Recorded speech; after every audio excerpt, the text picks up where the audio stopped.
Welcome to Chillin' 101. We hope this video helps. You start by confirming which Apple ID is billing YouTube. This avoids canceling the wrong subscription. Once done, open Settings and tap your name, then Subscriptions. Make sure you also know how to reach the App Store subscription screen as an alternate path.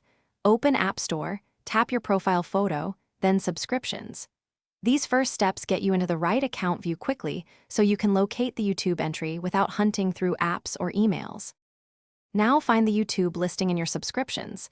It may appear as YouTube Premium, YouTube Music, or a channel membership. Tap that item to see plan details, the next billing date, and the billing account. Make sure to inspect whether it's part of a family group or an active trial because those change how cancellation behaves. If you're unsure which plan matches what you use, compare the price and renewal date shown to your last bank statement. This confirms you've picked. Tap Cancel Subscription and follow the confirmation prompts. You'll see the date access ends, so make a note of it.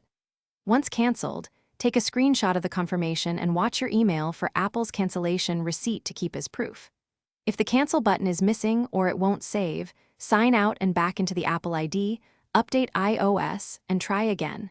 If that fails, contact Apple support with your screenshot and billing info to resolve the holdup quickly. Thanks for watching. Consider subscribing if we helped you.